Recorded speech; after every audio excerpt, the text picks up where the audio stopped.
중림동 398번지 일대 매주산 함께 지키기 운동본부 위원장 윤나옵니다. 반갑습니다. 오늘 이제 제9회 중림동 재개발 포럼 맞이했고요. 추석 연휴는 잘 쉬었습니까? 네. 그리고 그 사상 최대로 더웠던 추석 명절 열렸던 것 같습니다. 이렇게 추석이 더웠을 때가 있었나 할 정도로 무척이나 무덥더라고요.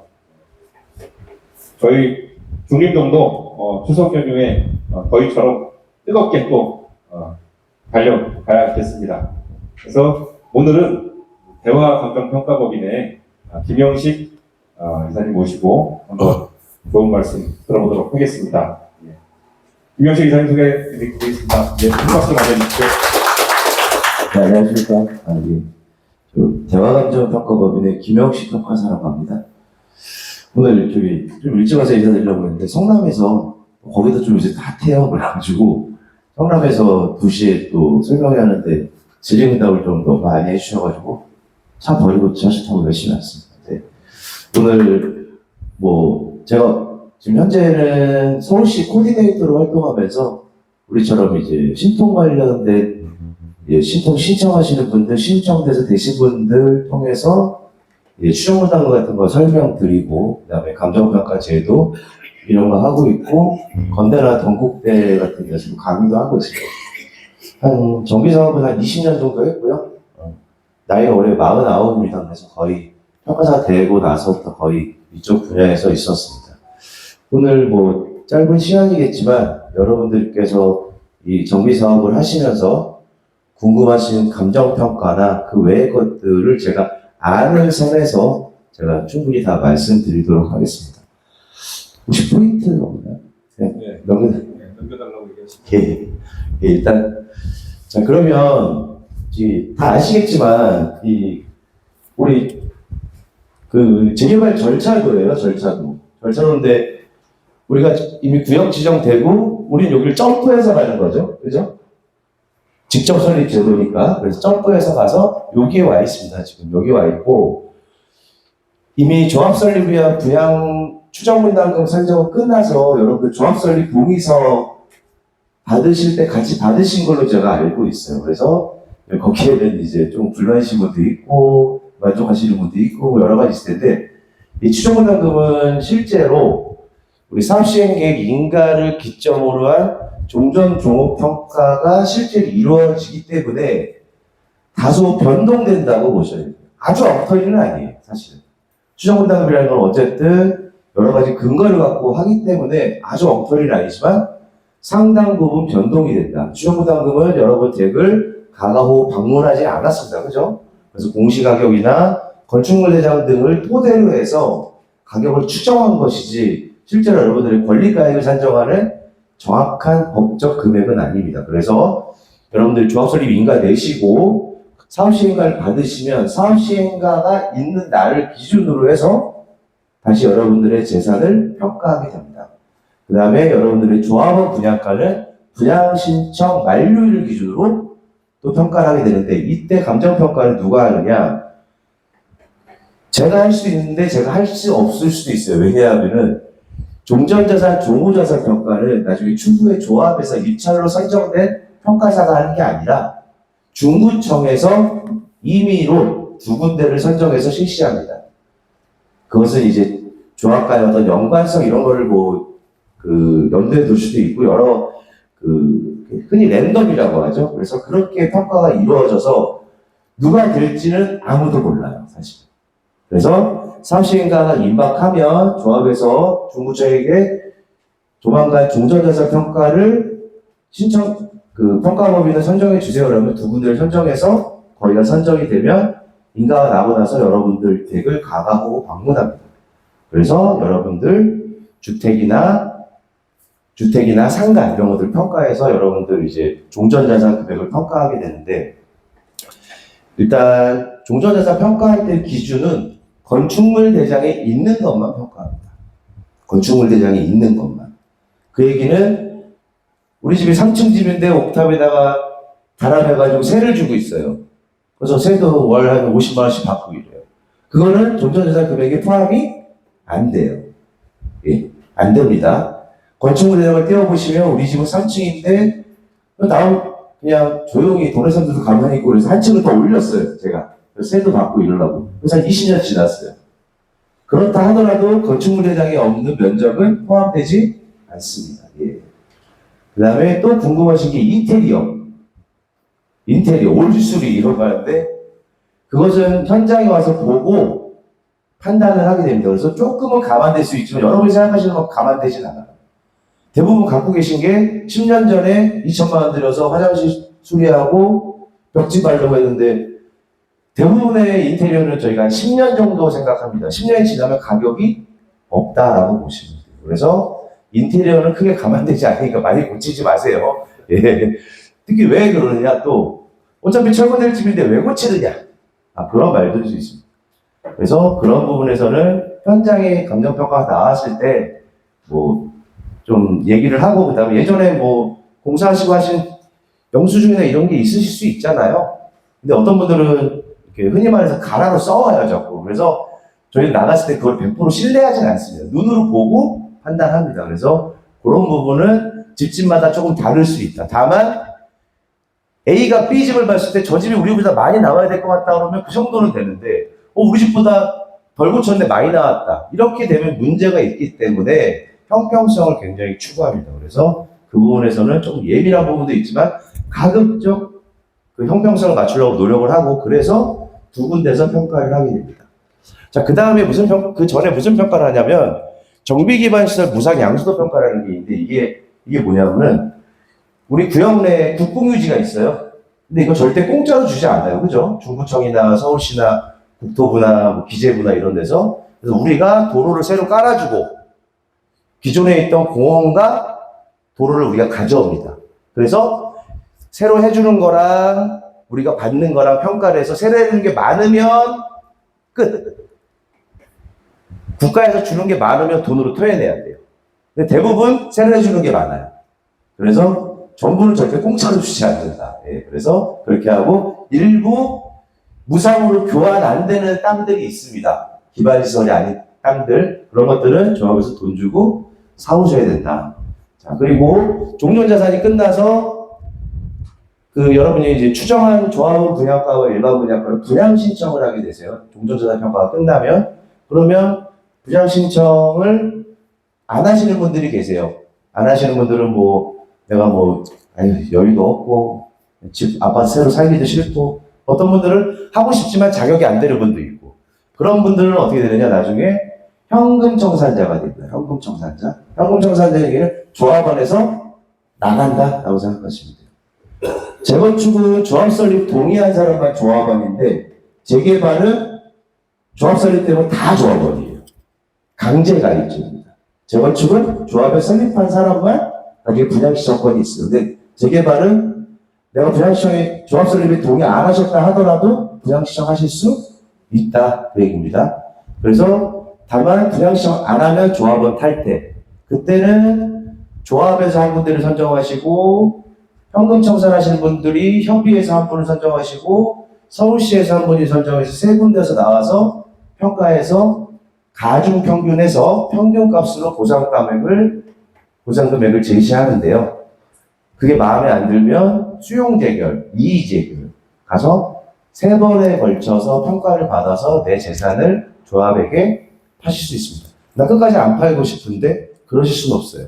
무조건 팔아야 돼요.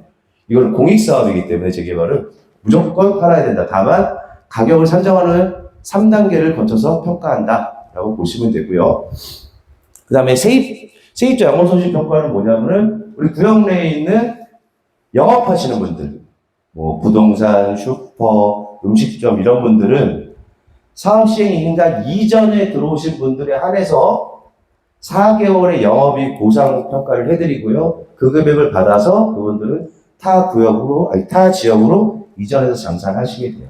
이분들도 안 나가실 수가 없어요. 무조건 나가야 됩니다. 그래서 그분들에 대한 것이 세입자 영업손실 평가고 세입자 대표와 그러면 땅 갖고 있는 땅 지주랑 세입자가 평가사를 따로 지정할 수 있느냐? 따로 지정할 케이스가 한 번 있었는데 소송 가서 패소했어요. 그래서 무조건 세입자들은 감정평가사를 지정할 수가 없습니다. 토지주들이 지정한 사람이 그들까지 대표한다고 생각하시면 돼요. 그래서 현금청산자 평가와 그 다음에 세입자 손실보상 평가, 미동의자 현금청산 평가가 미동의자라는 얘기는 부장시청 안 했다고 생각하시면 되는 겁니다. 그렇게 해서 그 평가가 이루어지고 그 다음에 관리처분인가 부장시청 마감일 기준으로 한 종전조사 평가가 나오면 그거를 기반으로 해서 관리처분 인가 총회를 하시고 관리처분 인가를 받으십니다. 그리고 나서는 이제 부가세 평가와 법인세 평가를 하는데 부가세는 잘 안 하는 경우도 많이 있는데 법인세는 뭐냐면은 조합은 우리 현물 출자자들이 모인 비영리 집단인데 세법상 우리 위원장님 잘 아실 것 같은데 일반 분양에 관해서는 영리 사업으로 보고 법인세를 부과합니다. 그래서 토지 가격을 높여서 원가를 높여서 여러분들 조합이 법인세를 적게 내게 하기 위한 감정평가의 일종입니다. 그래서 지금 현재는 대부분 조합들이 이걸 진행하고 계신다라고 생각하시면 됩니다. 다음 넘겨주세요.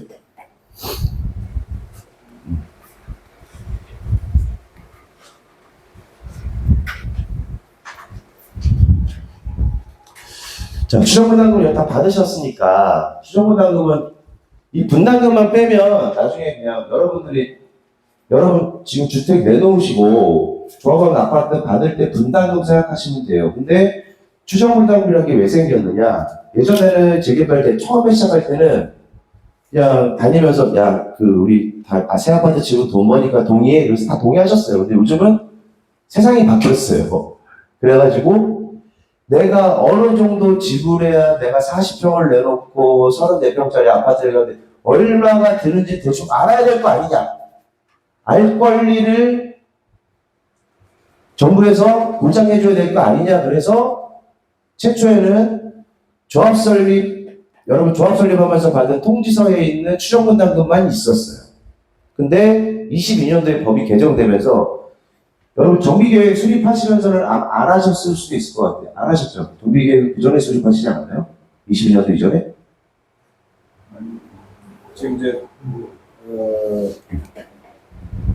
우리 중림동 같은 경우는요, 공공지원제도 하에서 좀 진행이 되고 추진위원회를 생략하고 조합 직접 설립으로 가는 상황이고, 조합 설립 동의서를 진구하기 위해서 중구청이 선정한 감정평가사가 추정분담금 예상치를 각 세대에 다 공지를 했습니다. 예. 그거를 보고 조합 설립 동의 여부를 판단을 하신 거고, 네. 근데 다만 이제 그거는 이제 추정분담금의 예상치일뿐이고, 네. 그대로 확정되는 건 당연히 아니겠죠. 네. 그래서 말씀하신 대로, 위원장님 말씀하신 대로 추정분담금은 살아 움직이는 생물이라고 생각하시면 돼요, 분담금은. 왜냐하면 조합 설립 때나 정비계획 수립할 때나 다 예상치를 집어넣습니다. 제일 중요한 게 일반 분양을 얼마나 할 것이냐, 그리고 공사비가 얼마나 될 것이냐, 이런 것들을 근데 다 오를 수도 있고 낮아질 수도 있어요. 그래서 추정분담금은 사실상은 종전자산 평가하고 조합 아파트 평가할 때 내 분담금 낼 때는 실제로 많이 변한다. 종전자산 평가도 더 오를 가능성도 있고, 그 다음에 분담금도 낮아질 수 있습니다. 꼭 높아지는 건 아니에요. 지금 최근에 그 신문지상에 보니까 공사비를 선정하는 물가상승률이 낮아졌다는 기사가 처음 나왔어요. 제가 한 3주 정도 읽었는데, 그래서 최근에 공사비가 조금씩 정상으로 되고 있습니다. 낮아지는 게 아니라 지금은 뭐 전쟁이나 여러 가지 그런 핑계를 삼아서 사실 시공사에서 굉장히 많이 좀 받았는데 좀 정상치로 지금 회귀하고 있다고 저는 판단하고 있어서 공사비가 조금 안정화 추세에 있기 때문에 우리 정비 사업을 하시는 우리 조합원님들 입장에서는 아주 좋은 소식이다라고 생각을 하시면 될 것 같고요. 그래서 추정분담금은 우리가 내는 추후에 그 분담금을 내는데 그거를 여러분들에게 알게 하기 위해서 그냥 추정이라는 말을 붙여서 여러 가지 지표들을 현재 시점에 추정해서 한 분담금이다라고 하고, 자, 여기 읽어보시면 추정분담금은 가정하여 계략적으로 추산한 확정치가 아닙니다. 확정치가 아니고 사업 시행 계획에 따라 변동될 수밖에 없으며 실제 분담금은 관리처분 계획 단계에서 결정됩니다. 관리처분 계획 인가를 통해서 여러분들의 최종적인 분담금이 확정이 됩니다. 예, 다음 넘겨주세요.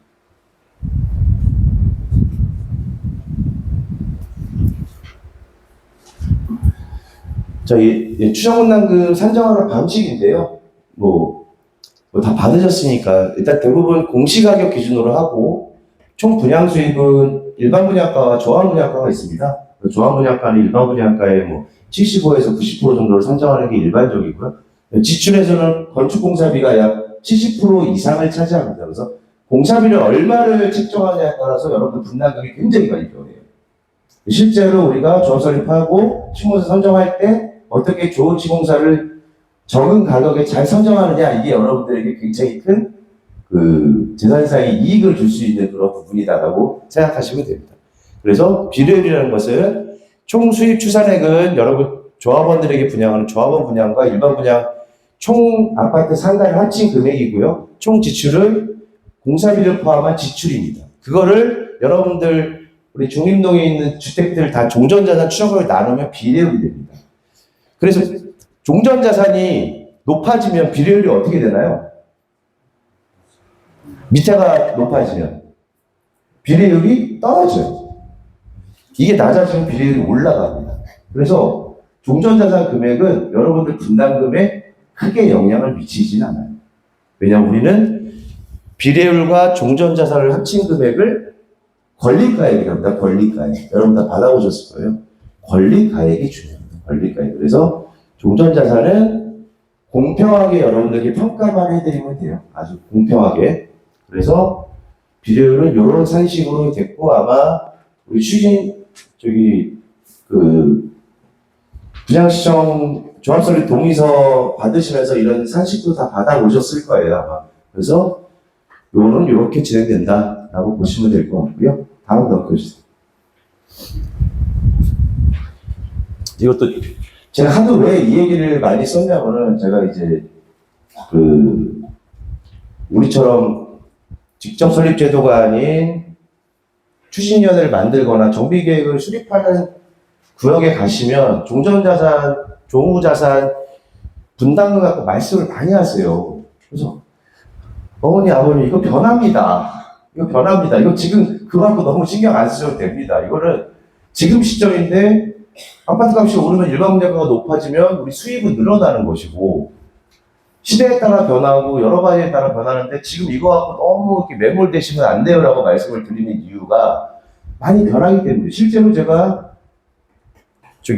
경기도 같은 경우에는 추정분담금 심의가 별로 없는데 서울시는 한 3번, 4번 정도 합니다. 그래서 그때마다 가격이 변해요. 그럼 변하면 안 되잖아요, 사실. 그럼 서울시에서 검증할 때 왜 변했냐? 감정평가라는 것은 항상 시점이 있습니다. 작년 9월에 한 거와 지금 한 거, 내년 2월에 하는 거 다 다르다고 보시면 돼요.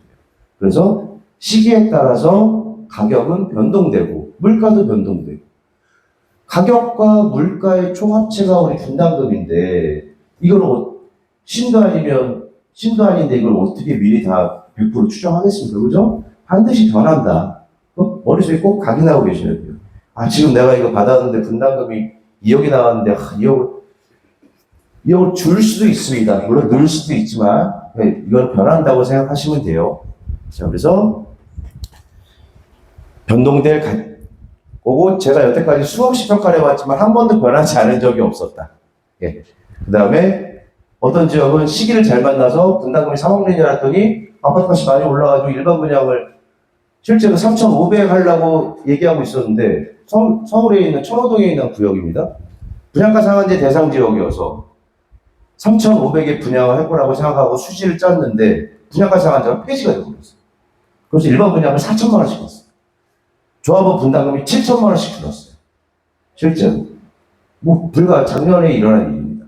그렇기 때문에 정부 시채, 그 다음에 경기 변동, 물가 변동에 따라서 많이 변하기 때문에 지금 받으신 것은 지금 이 시점에는 이 정도인데 앞으로 좋아지면 어떻게 되고, 나빠지면 어떻게, 이 정도만 생각하시면 될 것 같아요. 자, 다음 넘겨주세요. 자, 아까 제가 재개발 감정평가의 법적 기준 개요에 대해서 말씀드렸는데, 표를 한번 보시라고 제가 말씀드렸어요.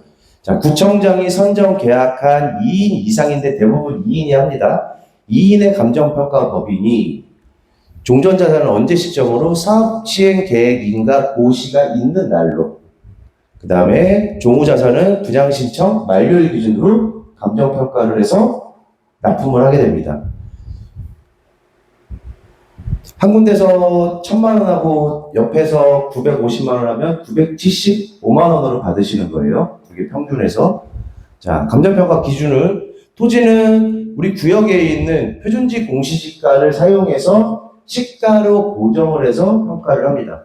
건물은 제주도 원가에다가, 제주도 원가라는 얘기는 이 건물을 지었을 때 얼마가 들었고 내가 30년 썼고 40년 썼고 그걸 빼고 보상을 해드리는 거고요. 집합 건물은 흔히 말하는 다세대, 연립, 이런 다세대 연립, 상가 등 이런 것 등은 공시지가랑 저 원가법으로 적용하기가 어려워요. 저희 감정평가법에 거래사례 비교법이라고 해서 이거와 유사한 건물이 얼마에 매매가 되고 얼마에 거래가 되는지를 보고 품등 비교를 해서 평가를 하게 됩니다.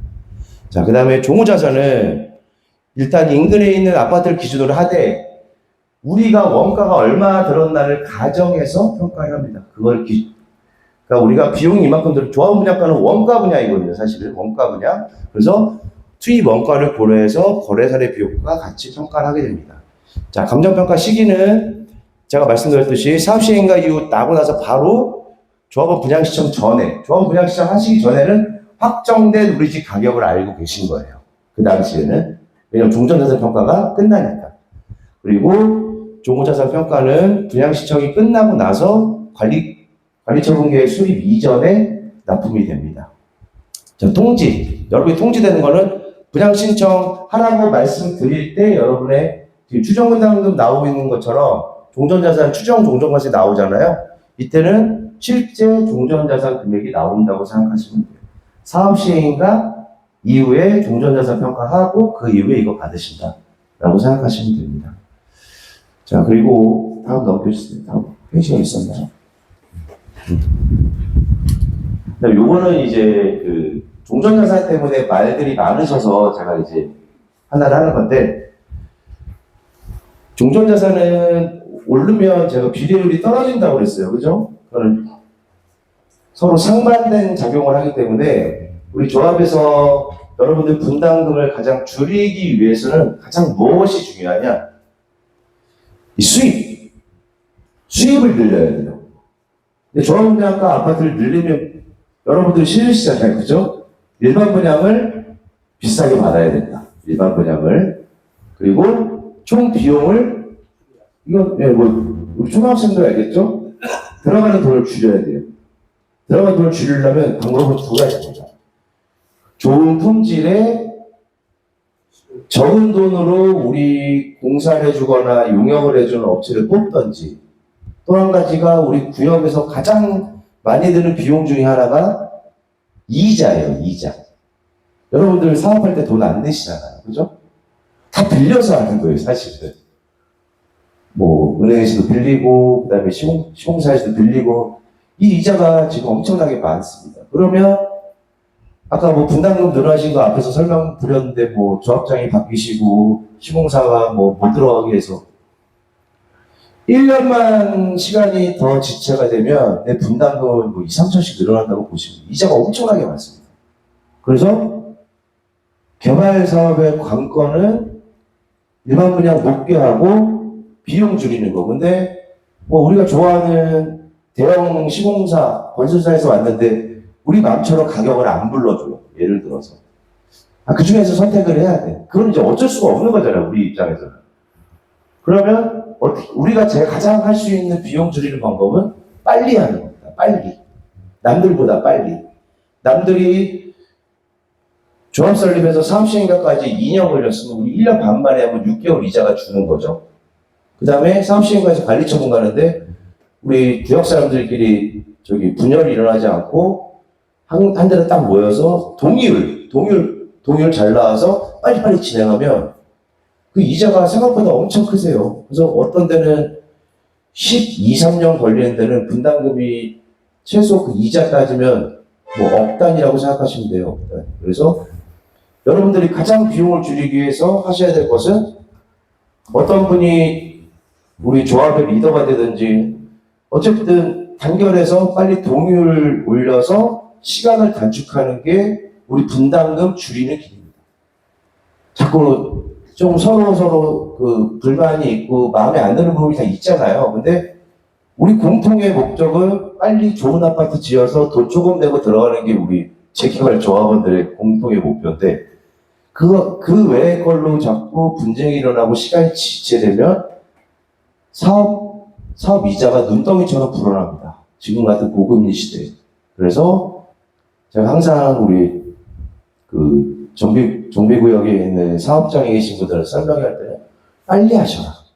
빨리 하셔야 비용도 줄고 이자도 줄고 하니까 빨리 하셔라는 얘기 말씀을 많이 듣습니다. 그래서 뭐 좀 개략적으로 뭐 대부분 그 여태까지 오셨으면서 많이 말씀을 들으셨을 것 같아서 개략적으로 설명을 드렸고요. 궁금하신 점이 있으시면 한 분씩 손 들고 질문해 주시면 제가 그거에 대해서 답변을 해드리도록 하겠습니다. 네. 한가함에 대해서요. 오늘 호재를 시중 부동산 가격하고 서울시 평가금하고 이렇게 네 개 가지고 평가금을 내지 않았습니까? 그전에는 그렇게 알고 있는데 지금은 어떻게? 어르신 제가 무슨 말씀 잘 못 들었어요. 그제 중전에는요. 네. 서울시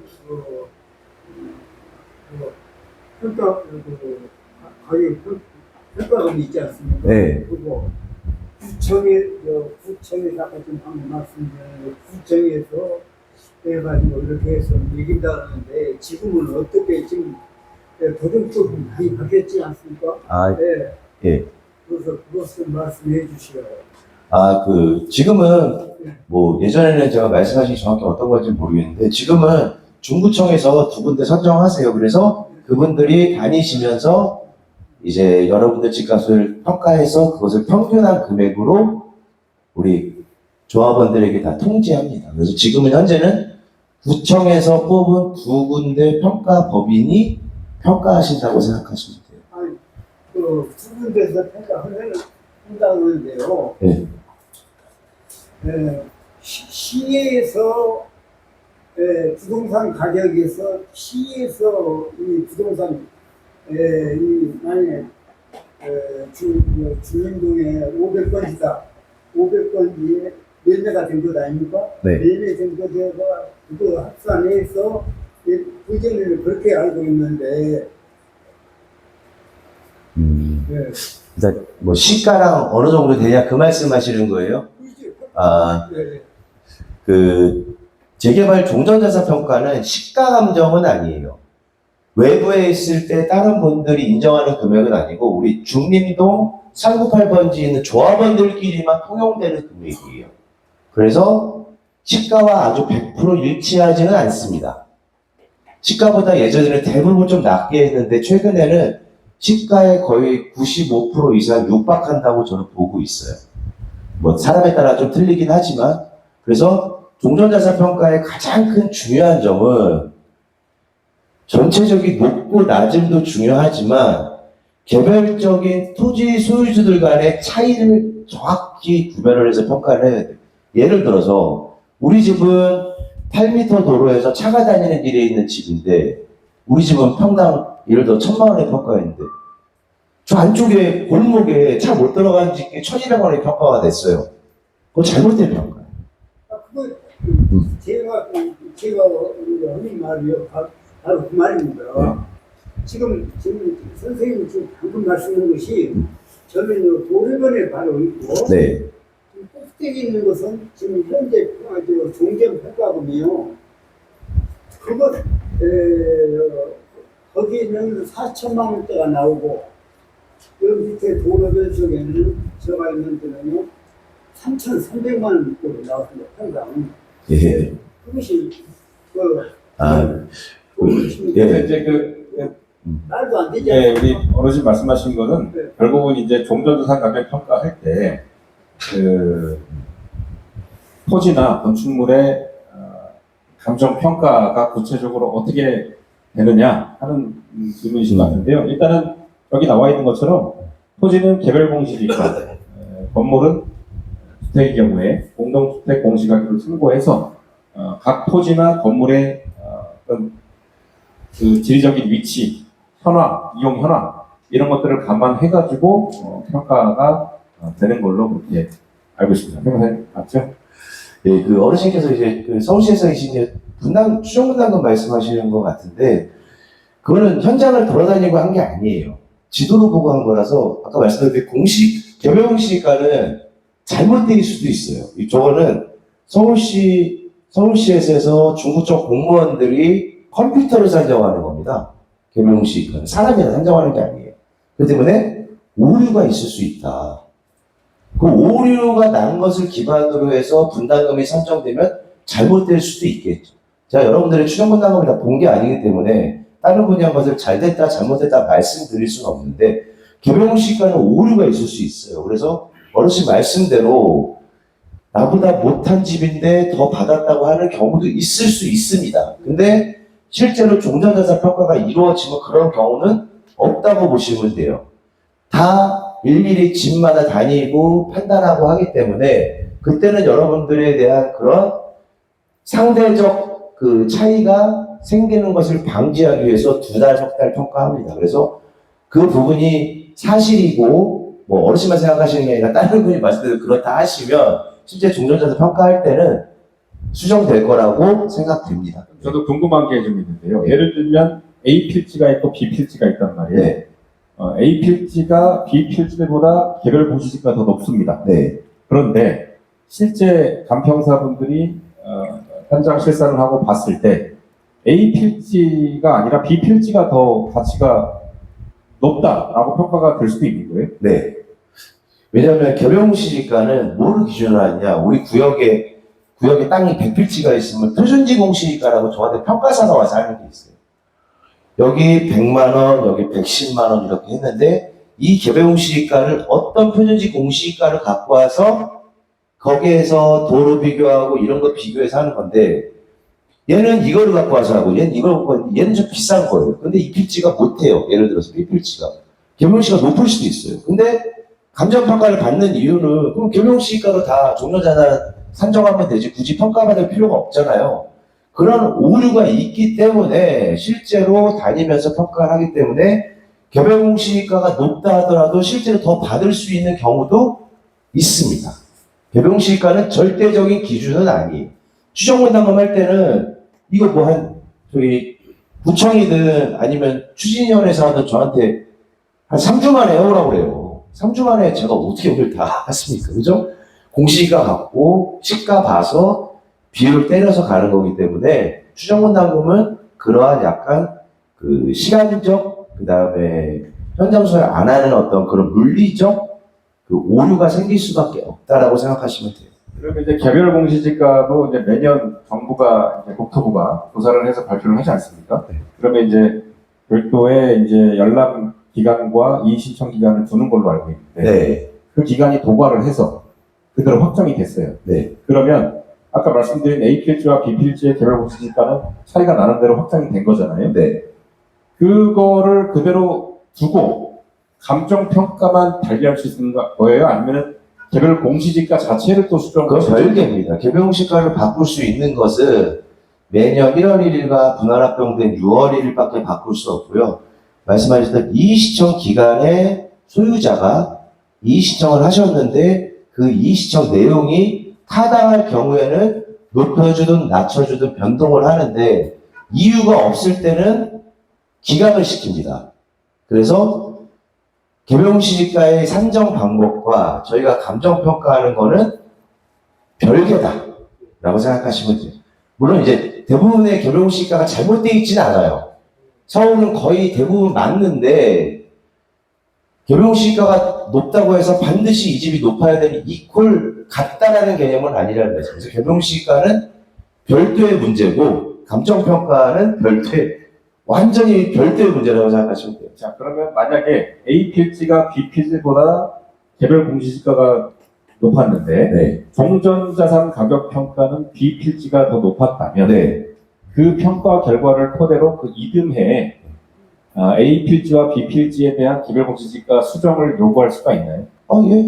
충분히 요구할 수 있죠. 뭐, 개별공시지가의 쓰임새는 일단은 세법상 우리 재산세, 그 다음에 여러분들 주민 의료보험 이런 것들 책정하시는데 하한선 이런 거 그 외에는 개별공시지가가 특별히 적용되는 경우가 없습니다. 그래서 근거가 명확하다면 개별공시지가 수정이 될 수 있고, 개별공시지가는 평가사가 산정하는 게 아니라 표준지를 갖다가 그 표준지를 비교 평등하는 건데, 기계로 하다 보니까 제가 예를 들어서 이 토지와 이 토지의 도로 조건 차이가 0.97이라고 생각을 해요, 전문가가. 근데 컴퓨터는 0.97이라는 숫자가 없어요. 0.98 혹은 1밖에 없어요. 컴퓨터 산정하는 방법은 그렇습니다. 워낙 대량의 많은 필지를 하다 보니까. 그래서 개별공시지가는 다소 부정확할 수도 있다. 그래서 그런 부분에 있어서는 개별공시지가는 일단 평가할 때 저희가 기준 꼭 따라야 되는 사항은 아닙니다. 네. 그래서 이거 제가 한번 써도 될까요?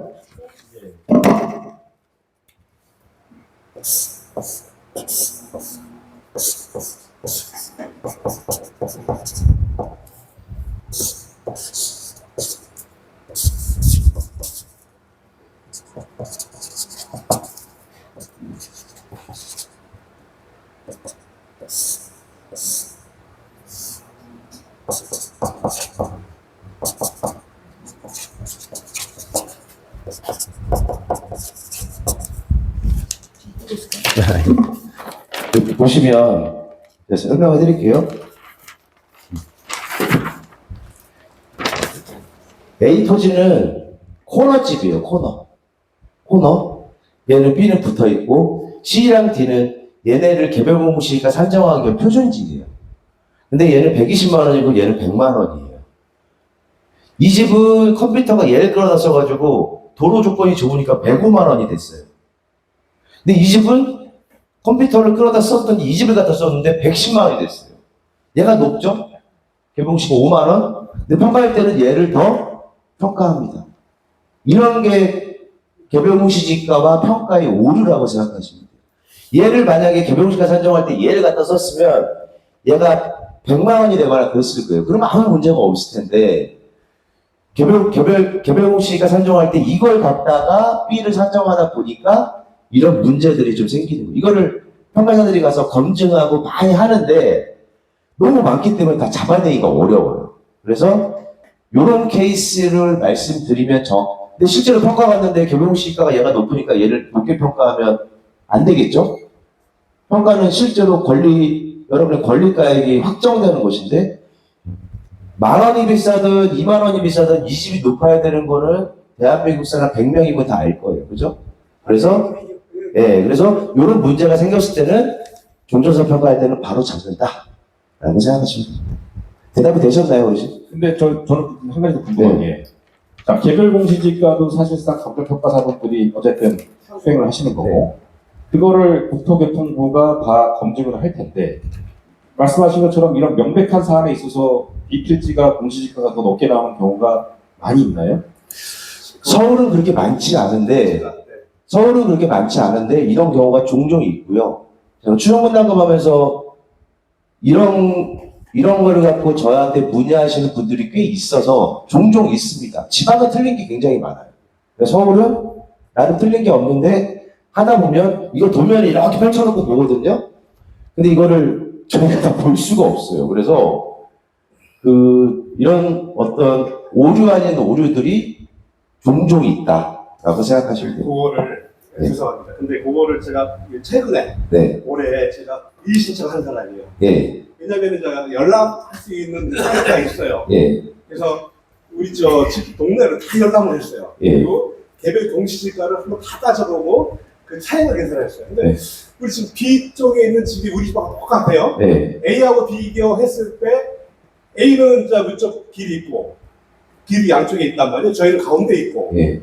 반면에 집은 뭐 철근 콘크리트고 거기는 A 쪽은 벽돌이고 벽돌이고. 개별공시가 할 때는 주택의 구조는 상관없습니다. 네. 이 얘기를 했는데 아니 왜 저쪽을 많이 평가한 거에 대한 근거를 달라고 해서 의 제기를 했어요. 어떻게 되거나 이제 결과는 기각이 됐습니다. 기각이 됐는데 정확한 어떤 그런 내용은 뭐 들어보지는 못했고, 근데 이제 여기저기 찾아보니까 집에 대한 유치, 한번 아까 지금 도로 관련된 부분, 기울기, 그리고 이제 그런 부분을 다 본대요. 그렇죠. 예. 예. 그래서 아주 되게 종합적인데 오류라기보다도 그것도 어찌 보면 근거가 있었단 말이에요. 근거가 오류라기보다 아까 오류도 나올 수 있다고 하시는데 그거는 이제 저는 많이 찾아봤고 또 문의도 해봤고 하는데 오류보다도 근거를 가지고 그런 평가를 했던 것 같아요. 어르신 아까 말씀하신 부분도 분명히 가격이 아래쪽이 위쪽인데 왜 위쪽이 더 많이 나가고 위치가 좋은 아래쪽은 왜 이렇게 적게 나가느냐 이유가 있을 겁니다. 분명히. 예. 왜 있는 것이 아니라 이 주민들이요 평가금을 할 때는 아마 3계단 구에서 끊을 겁니다. 3계단 아니면 4계단으로 그래서 한정된다고 아마 매길 거예요. 근데 밑에하고 아까 선생님 말씀한 대로 저 밑에 도로변하고 꼭대기하고 꼭대기만 또 못 난 거지. 그거 어떻게요? 그거 잘못돼도 그래서 제가 요거는 모든 조건이 다 똑같다는 가정의 길만 다르다는 거니까 그 부분은 어쨌든 선생님께서 그렇게 생각을 하시는 부분이 있으시잖아요, 어르신께서.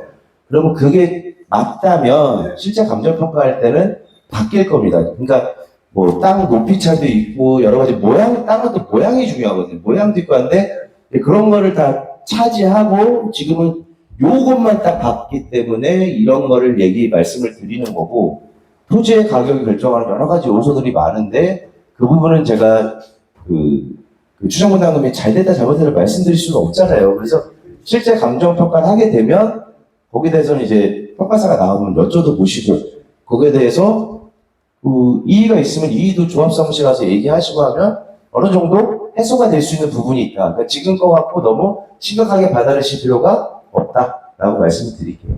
이렇게 해서 마무리하겠습니다. 네.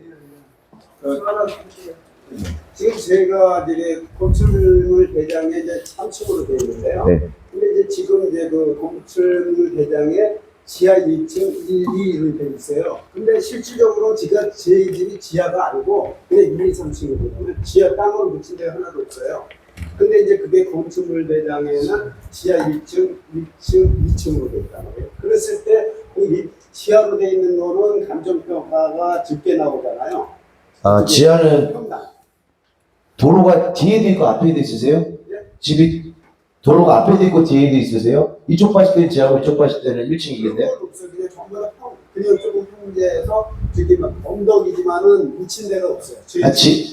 지하가 아니면 현장 갔을 때 지하가 어딨나요? 사장님 그러면 이게 지하 그러면 저희가 보면 알잖아요.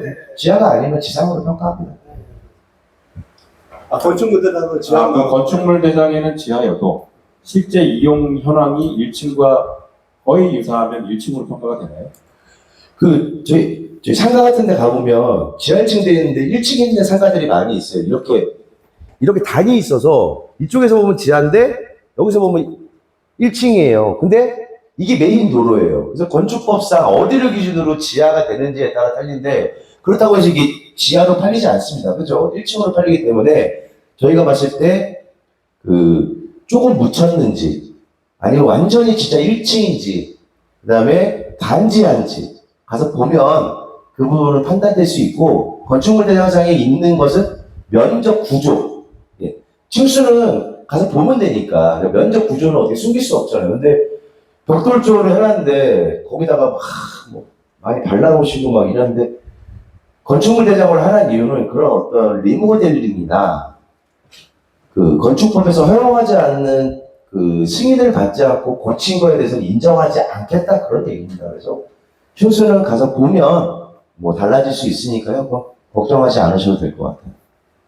예, 그러면 중요한 말씀인 것 같은데, 그럼 저희는 사실 이게 농지라서 네. 경사이기 때문에 단지 하나 이제 건축물 이사가 지하로 구분은 돼 있으나 실제 이용 현황이 1층과 유사한 건축물이 꽤 있을 거란 말이에요. 네. 네.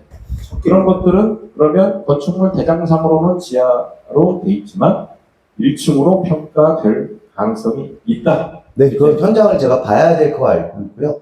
그 다음에 종전자산 평가에서는 건물 가격을 지하와 1층 이렇게 많이 차이를 두지는 않습니다. 그래서 그 지하로 돼 있다 하시더라도 크게 뭐 이렇게 작게 줬어 이렇게 생각하지는 않으실 것 같고요.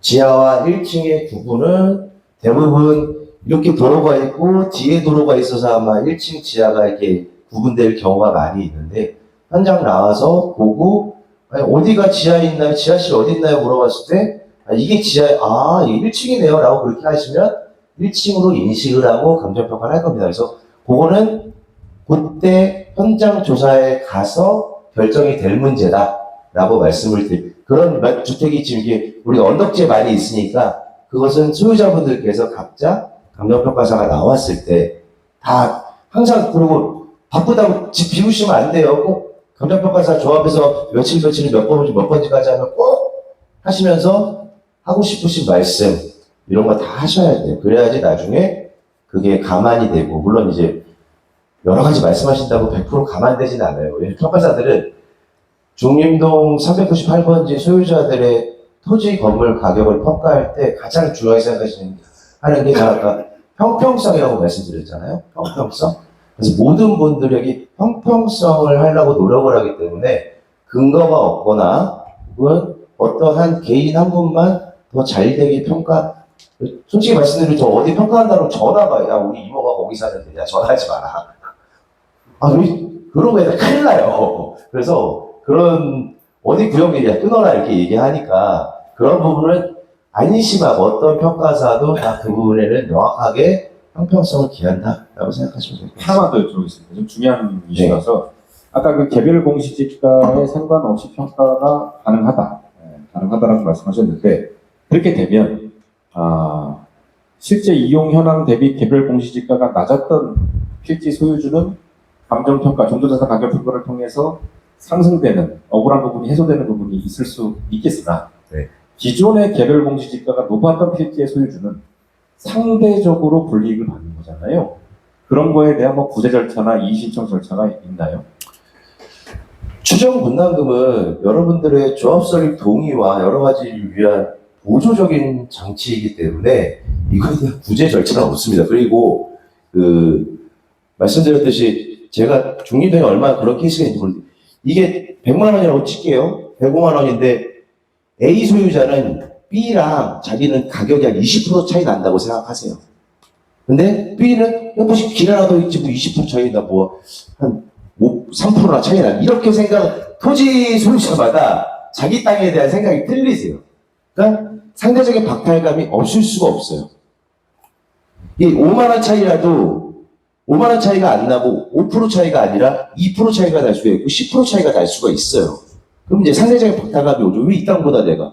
근데 그건 어쩔 수 없습니다. 감정평가할 때 여러 가지 요인을 비교해서 저희가 판단하는 거기 때문에 토지주들이 생각하는 모든 여러분들이 가장 문제가 많은 게 뭐냐면 절대적인 내 가치가 아니라 저기 길동이네, 영숙이네, 집은 얼마인데 우리 집은 왜 얼마? 이게 가장 커요.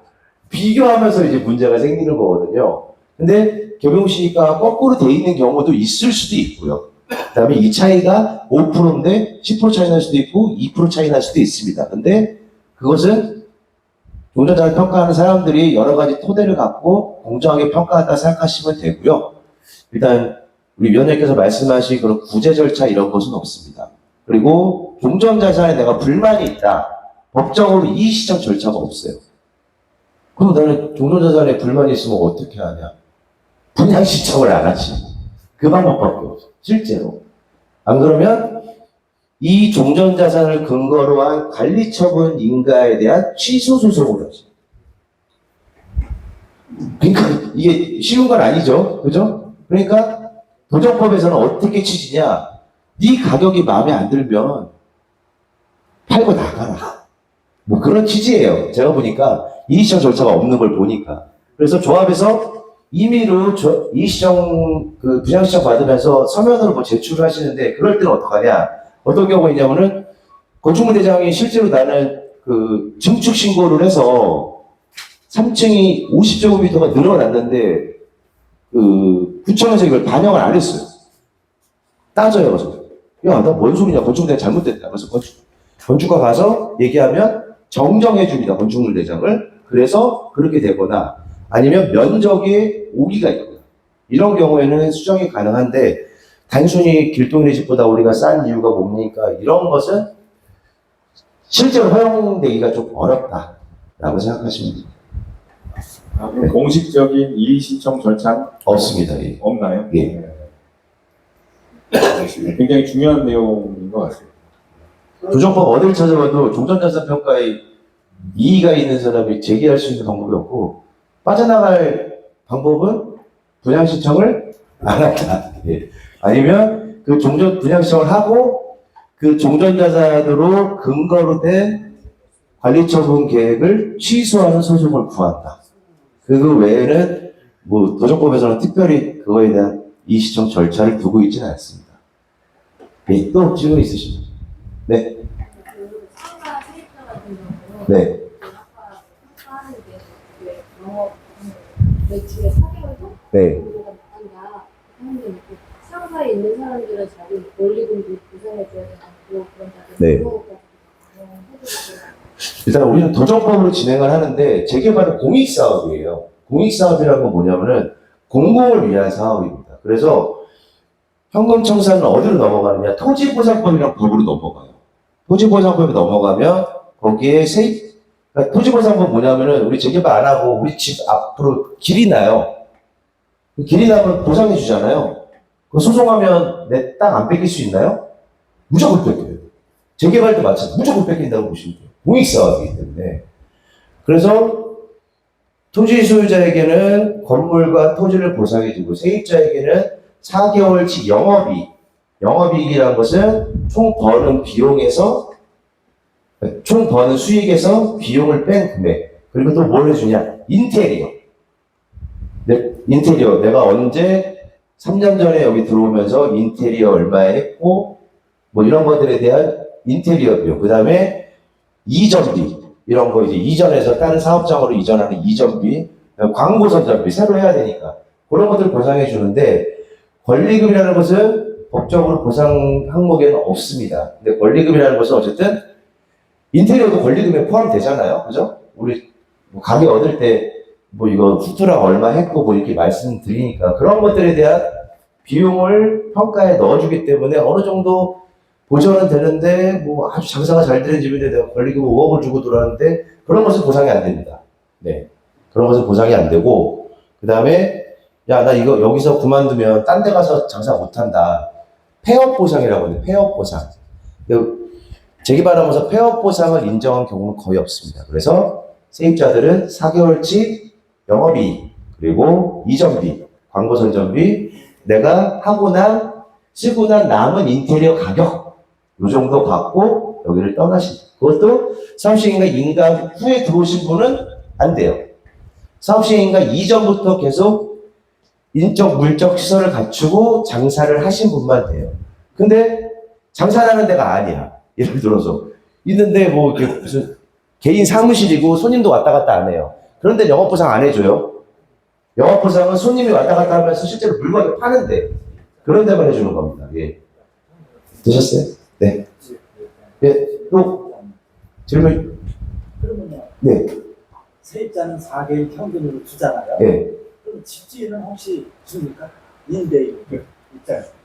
임대인 장사를 하세요? 아, 그럼 임대료 말씀하시는 거잖아요? 그거는 해당한다.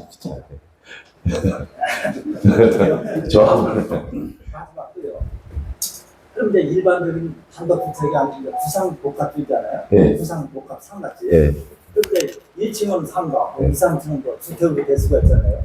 복합지고. 예. 그러면 감정 평가가 저 주로 많이 나오는 게 상가 쪽입니까? 아니면 일반 주택입니까? 사장님 되게 등기가 건물 하나 토지 하나 돼 있어요? 네? 토지 하나 건물 하나 따로 돼 있어요? 아니면 한 한 건물 돼 있으면 일단 건축비는 상가보다 집이 많이 들어요. 왜냐하면은 상가는 바닥 보일러가 없잖아요. 근데 주택은 바닥 보일러가 있잖아요. 그거 차이가 난다고 보시면 되고, 뭐 상가에는 벽지 같은 거 바르지 않잖아요. 그래서 그런 것도 있고, 예를 들어서 내가 1층에 상가 세를 줬는데 그런 걸로 가끔 이제 분쟁이 일어나는데, 소유자가 이거를 취소를 다 해놨는데 세입자가 또 자기가 했다고 그래요. 그래서 그걸 꼭 두 분 모셔놓고 누가 한 거냐 이거 확인을 해야 돼요. 그래야지 그 인테리어 비용 쓰고 남은 거를 상가 같은 경우에는 주인한테 얹어주면 되든지 세입자에 얹어야 되는지. 근데 세입자가 저희 둘이 얘기했을 때는 세입자가 얹었는데 가격 통보받고 나서 갑자기 또 야 이거 내 건데 왜 쟤를 왜 주냐 또 이러세요. 그래서 조합에서는 그런 거를 대비해서 미리 양자 간에 이거는 누구 거다라는 걸 이렇게 받으시기도 하고요. 그래서 그런 부분이 있고, 상가보다는 같은 시기에 같은 건물에 있는 거면 어쨌든 난방 시설이 들어가는 아파트 값, 주택 값이 더 단가가 비싸다.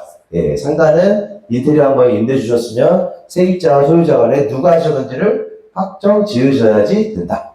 예, 그렇게 보시면 돼요. 그러면 필요 보일러는 없어도 네, 도시가스는 연료를 사용을 하게끔 하셨단 말이에요. 네. 그러면 그거는 좀 주택으로 바꿔버리면 좀 주택으로. 지금 이제 주택으로 못 바꾸시던데. 조합선이 네. 조합선 전에 되는 거 아니에요? 근데 그 얼마 차이 안 나요. 사실 그거 바꾸신 분이 더 들어요. 뭐, 내가 종전자산 더 받으시려고 뭐 자꾸 이렇게 막 만지시잖아요. 그거에 실질적으로 그거 이상 받는 경우가 거의 없다고 보시면 됩니다. 건들지 마세요. 예, 머리 아프니까, 예, 진짜 물 새거나 이런 거 아니면 나중에 고치시면 그 계산서 갖다 줘도 그만큼 안 해줘요. 예. 그래서 웬만하면 건들지 않으시는 게 제가 뭐 확정적으로 말씀을 드려서 그런데 일단 일반적으로 그렇습니다. 그래서 일반적으로 그러니까 안 건드시는 게 나을 것 같다. 제 개인적인 사견입니다. 예. 마지막 꼭대기 하나. 예. 그런데 몽탑 같은 경우요. 예. 만약 등기 돼 있잖아요. 예. 몽탑의 등기가. 그럼 제가 건축대장은 안 들어서 자세히 모르는데 그것까지 다 포함되고 건축상으로 들어가겠죠. 등기까지 될 때문에. 옥탑에 계단실로 되어 있으시잖아요. 예. 근데 거기 다람해가지고 저기 세주셨죠. 네, 새 네, 그만큼 인정 안 된다는 얘기예요. 그거 계단실만 인정한다는. 계단실인데 이렇게 뺑 둘러가지고 판넬 쳐가지고 뭐 방 하나 만들어서 지금 월세 받으시잖아요. 등기는 돼 있다고 아까 말씀. 아니 근데 면적이 등기 면적이랑 실제 있는 면적이랑 틀리잖아요. 지금. 똑같아요. 똑같아요. 그럼 상관없습니다. 그러니까 그러면 근데 그게 주거용으로 돼 있냐 계단실로 돼 있냐 문제인데 세를 주려면 보일러도 놔주고 주방도 설치해주고 해야 돼요. 그러면 주택이잖아요. 근데 등기에는 계단실로 돼 있단 말이죠. 계단실은 주택값이랑 가격이 틀려요. 단가는 계단실로 받으시는 거예요. 좀 이렇게 계단이요. 근데 계단도 여기요. 계단이 안에서도 이렇게 갈 수가 있잖아요. 2층, 3층. 네. 또 바깥에서 사이드에서도 빼가지고 네. 갈 수 있고요. 그럼 안에서 들어가는 거 인정해 주는 거예요? 안에서? 안에서 해주는 건 어떤 거 같습니까? 계단이 그냥 3층까지 해서 안에서 그냥 계속 올라가는 거예요. 집을 1층에서 3층 복층이라는 말씀이세요? 네, 복층 계단. 그걸 저희 중공 받고 나서 고치신 거네요? 아니요, 중동이 되면서 그렇게. 네, 그러면 뭐 그거는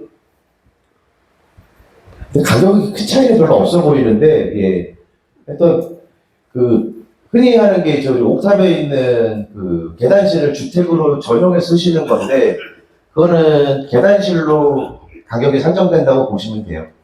그걸 이제 뭐 불법인이 해서 뭐 신고하고 이런 건 아니고. 옥탑도 몰라도 거기 들어간단 말이에요. 근데 옥탑에 건축물을 떼어보세요. 그게 계단실로 되어 있는지 주택으로 되어 있는지.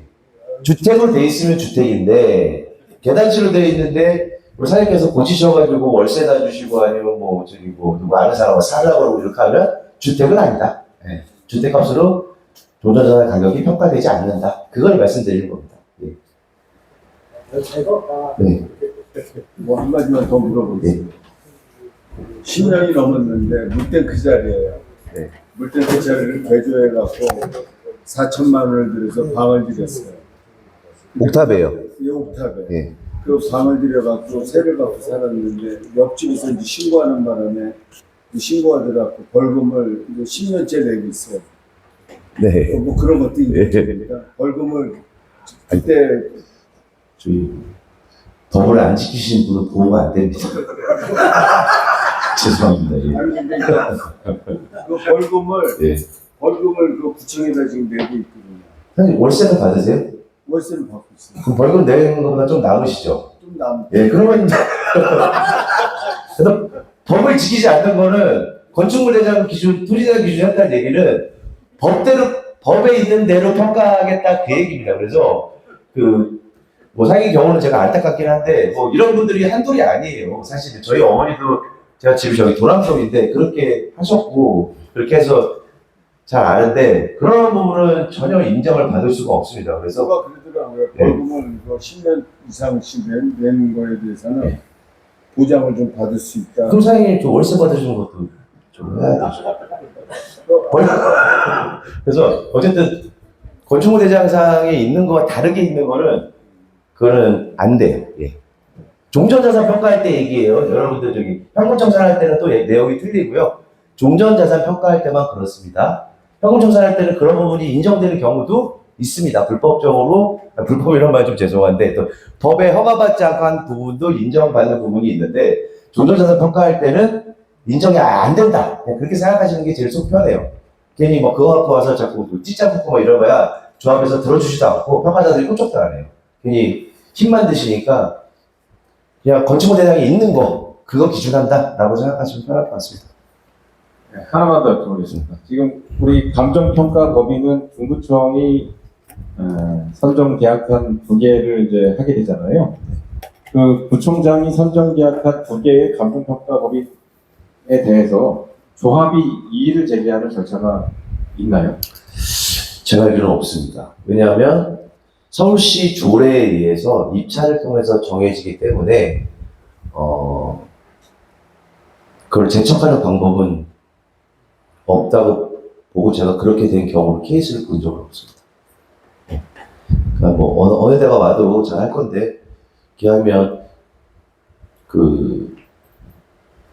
요새는 대부분 이 정비 사업이 워낙 원활하게 많이 이루어지고 있어서 평가자들도 많이 그거에 대한 지식이 있고 그다음에 뭐 공정하게 할 거니까 그런 부분을 걱정 안 하셔도 될것 같아요. 질문 또 있으시면 예. 이 단지 내에 예. 지하철 2호선이 지나가는 그 세대가 있어요. 아, 구분지사권 설정되어 있는 데가 있다는 예. 말씀이죠. 예. 설정돼 있는 데가 있고 설정 안 된 데가 있는데 예. 그런 건 금전평가에 차이가 있나요? 아, 그러니까 예를 들어서 우리 구역의 정비구역 지정 도면을 보면 우리 집이 도로가 되는 경우도 있어요. 그죠? 우리 집이 공원이 되는 경우도 있고. 근데 그것은 이 사업과 해당돼서 도로가 돼서 공원이 되기 때문에 구애받지 않는데 우리 사업과 별도로 돼 있는 것은 약간 구애를 받을 수도 있습니다. 그러니까 구분지상권 설정되실 때 지하철공사에서 지상권에 대한 지류를 받으셨을 거예요, 아마. 해당 필지 소유자들은. 그래서 그거는 행정적 요인이라는 거에서 강가를 할 수도 있습니다. 네. 할 수도 있고 안 할 수도 있습니다. 근데 있는 것보다는 없는 게 낫죠. 그래서 그런 부분은 어느 정도 될 수도 있는데 뭐 그런 거에 대한 논의가 조금 여러 가지가 왜냐하면 우리 백날 파봐야 뭐 지하철까지 파진 않을 건데 왜 그러냐라고 얘기하셨는데 질문하신 저기에 좀 우리 중림동 398번지에서는 굉장히 중요한 사항이에요. 예. 왜냐하면 지하철공사가 이제 선로를 깔면서 구분지상권 선정을 하면서 그 지료를 받은 분들도 있고 네. 안 받은 분들도 있어요. 지를 안 받으신 분도 계세요? 예, 있습니다. 꽤 있으실 거예요. 그런 분들의 경우에는 그러면 감정평가 금액이 일부라도 더 받으신 분들에 비해서 높을 가능성이 있다. 근데 지를 받고 안 받으신 거와 예를 들어서 구분지상권이 있는 경우에 강가를 한다. 1%라도 옆에 똑같은 토지인데 얘는 구분지상권이 있고 저는 없어요. 0.5%나 1%라도 감가될 수는 있지만 이분이 치료를 받고 안 받고는 그거랑은 상관없어요. 제가 치료를 받았는지 안 받았는지 확인할 수 없는 노릇이고 치료를 안 받았으면 지하철공사에 치료를 청구하셔야죠. 왜냐면 나는 치료를 받은 사람도 있고 안 받은 사람도 있으니까. 근데 받고 안 받고가 내 땅 가격에 영향을 주지는 않는다. 예. 구분지상권이 등기되어 있느냐 안 돼 있느냐 그게 중요합니다. 예. 근데 뭐 사실 현실적으로 진료를 안 줬는데 등기를 할 수는 없었겠죠. 그 당시에 이제 그러니까 뭐 다 받으셨는데 기억이 안 나시거나 뭐 그러시 아버지가 받았는데 뭐 어떻게 하죠 이런 경우가 많더라고요. 그래서 그러면 할 수 있다 재량으로 말씀하셨는데 그걸 감가를 한다 안 한다는 누가 결정을 합니까? 그거는 이제 뭐 감정평가사의 재량인데요. 일단은 구분사건이 설정된 있는 토지는 대부분 평가에서는 감가하는 게 일반적인 논리입니다. 일반적인 논리인데 왜냐하면 지하철 구분사건이 안 돼 있는 토지보다는 이만큼은 안 좋잖아요. 그렇죠? 그렇기 때문에 일반적인 논리인데 이게 개별적인 어떤 보상평가가 아니라 이 일대가 다 같이 돼서 내가 그 자리에 있는 게 아니라 다른 데 분양 신청하고 다른 데로 갈 수 있잖아요. 그래서 그런 부분도 좀 있기 때문에 그 부분은 제가 지금 당장 대답 드리는 걸 조금 성급할 수 있어서 그 부분은 감안될 수도 있고 안 될 수도 있는데 그 차이는 미미하다. 예. 어쨌든 차이를 두더라도 크게 막 영향을 많이 줘서 막 많이 하는 거는 아닐 거다라고까지만 말씀을 일단 드릴게요. 죄송합니다. 제가 명쾌하게 대답을 못 드려서. 예. 그럼 나중에 한번 좀 찾아오시죠. 그래서 그 부분은 조금 저도 평가사지만 저희도 평가할 때 수많은 케이스들이 많이 나와요. 그래서 저희도 최근에 중구청에 있는 혹시 용산구에 있는 다른 구에 있는 재개발 구역에서 그런 케이스가 어떻게 해서 됐는지 혹은 뭐 소송 가서 아니면 뭐 아까 말씀드렸던 종전산 평가는 저희 이의를 못하니까 그걸로 가서 문제가 되는 케이스도 있을 수도 있고 이런 걸 다 찾아봐야 되거든요. 그래서 그런 부분에 좀 조심성이 필요합니다. 그래서 거기까지만 대답을 드릴게요. 또 다른 주민분. 예, 또 질문 있으신 분 있으실까요? 예, 잠깐. 예. 아이고 뭐 오늘 굉장히 좋은 유익한 내용들로 강의가 좀 이루어진 것 같습니다. 열띤 토론을 하느라 평소 재개발 포럼 대비 강연 시간이 조금 길었던 것 같아요. 그래서 우리 열띤 강연해주신 김영기 이사님 큰 박수로 한번. 네, 잠깐 5분 쉬었다가 이어서 진행하겠습니다.